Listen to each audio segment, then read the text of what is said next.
Okay, so here I have 3 mid towers that launched recently, all under $100, and I mainly want to see what type of value we can expect at this price point and what type of compromises are common between them. I mean, like 10 years ago, a $100 enclosure would be considered premium, but things are obviously different now. But how are they different? And do you really need to spend big bucks like $200 plus to get a good experience? Absolutely not, my friend.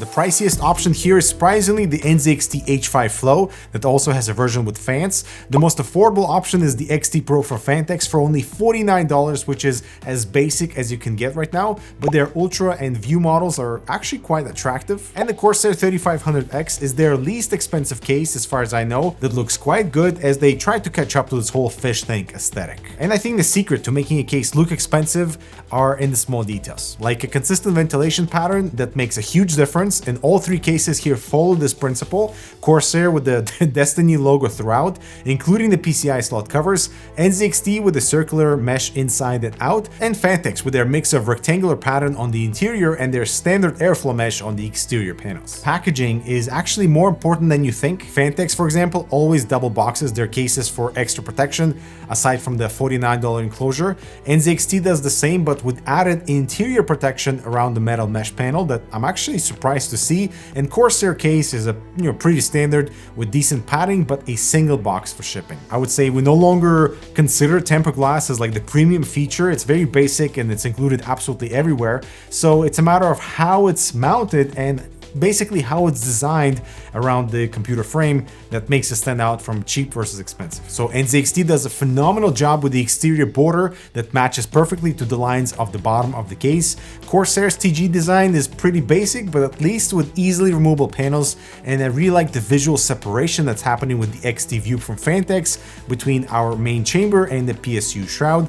I think it looks way more expensive this way. And the interesting thing about tempered glass on the more expensive cases is that it's not that different. It might have more of it, it might have a different mount, it might have something in the middle of the glass, which makes it a little bit more complicated to make. It might have curved edges, which is really expensive to make, but in general, there isn't that much difference versus a $49 glass piece versus something that is found on twice or triple the price. Now, corners have to be cut somewhere, regardless if it's a $49 case or a $95 case, and the one thing they all share in common is a really thin, flimsy rear panel. Like on the one hand, how many times do you take it off for it to matter if it's thin or not? But when the side panel and the side of the case looks pregnant, is that a good sign? Some potential build quality compromises span other areas like ventilation pattern that flexes on the Corsair enclosure, for example. Really tight thumb screws that require screwdrivers to unlock first, or no thumb screws included in the first place with your PCIe slots. Sometimes not all motherboard standoffs are pre-installed, and the IO shield area in many enclosures that have the slightly more flexible thin frame is just really horrible to work with. Obvious color mismatching between the white tones on the Phanteks enclosure, like the filter and the frame are completely different shade of white. Accessory bundles, for example, are also quite basic if included at all, but at least I appreciate the inclusion of proper screws for fan areas where you cannot access from the back. So all 3 brands, NZXT, Phanteks, and Corsair, have them, but not all of them include fans out of the box, and that might be a good thing if you're populating your own. But on the many affordable cases, including fans is actually a great value add. Like on the $49 case from Phanteks, you still have a rear exhaust fan. The H5 Flow has 2 pre-installed fans, and Corsair, the $89 model, doesn't even include any fans, so you're gonna have to spend extra to get some flow in there. And sometimes buying a slightly more expensive enclosure with fans built in might be better value and less expensive than buying a cheaper enclosure and buying fans to populate it with. That is of course not always the case, but still something to keep in mind. And speaking of cooling, Montech with another insane value product, the Hyperflow ARGB AIOs,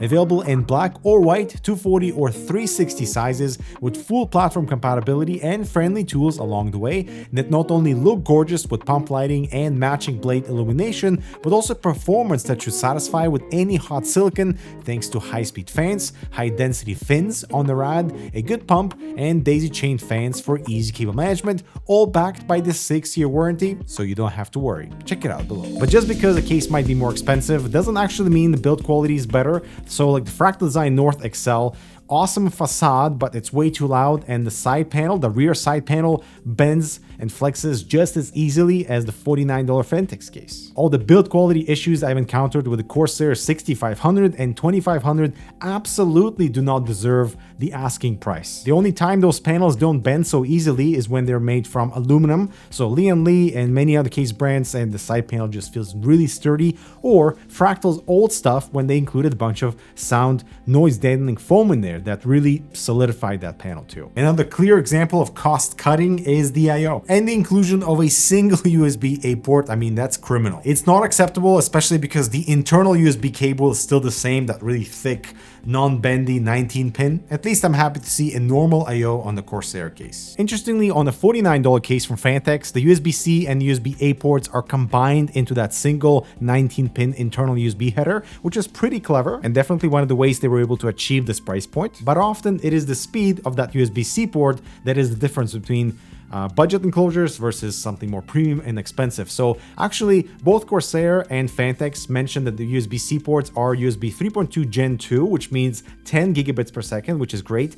NZXT, on the other hand, just says USB 3.2, and the fact that they're not disclosing which gen it is likely just Gen 1. But definitely more expensive cases are moving their USB-C to Gen 2x2, which is 20 gigabits per second, which for creators is absolutely amazing and definitely adds to the cost that is associated with why you pay so much. Now, tolerances for panel gaps is something that should be talked about, especially when we talk about like value, cheap enclosures, but it's gotten so good that it's not really conversation.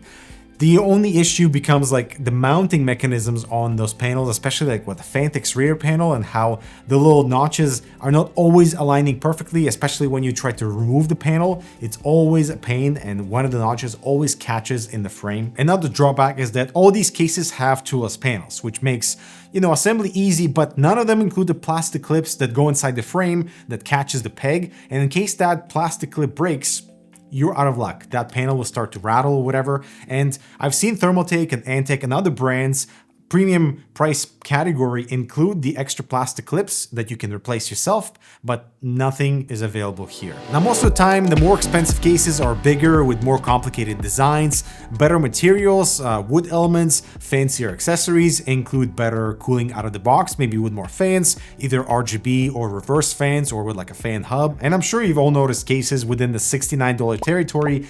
They're all the same except with a different front panel. And I feel like we no longer have the perfect $99 enclosure that does it all out of the box. I think that price point has moved up to $149 to $179. But at least hardware compatibility on the more affordable case class has gotten way better. So like better AIO support, still decent air cooling support, large graphics cards, and more fan slots options on the power supply shroud on the bottom of the case. Both Phanteks and Corsair support BTF motherboards if you're into that. So they're all kind of basic specs wise, but none of them have removable fan brackets, adjustable motherboard trays, modular power supply shroud frames, rotated power supply mounts, or anti-GPU sag hardware. And of course, some of these features make assembly and especially reassembly way easier if you're like doing build after build and like swapping out components, but they're not like a must-have. They're a good quality of life improvement, but they're not a must-have for a good experience. And also something to note is that the quality of your building experience isn't determined by the case alone. Like the case is a big component in that,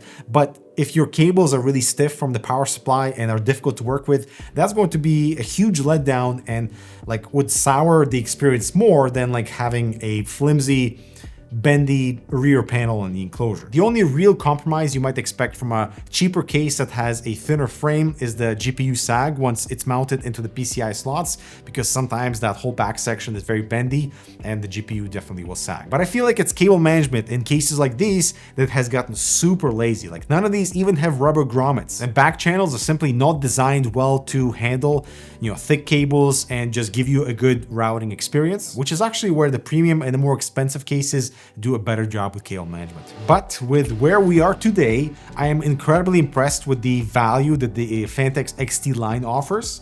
The H5 Flow is definitely a looker, but I'm not a huge fan of the perforated shroud and how it reveals the power supply, even though it is offset, giving you better airflow for the GPU. In the Corsair case, you know, the side intake is kind of old news, but if you are going for pretty, it has potential.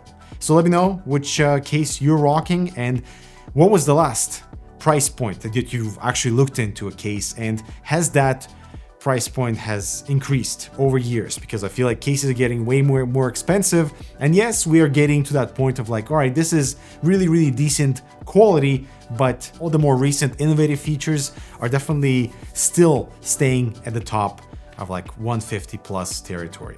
All right, guys, I'm Dimitri. Thanks so much for watching. I'll talk to you in the next video.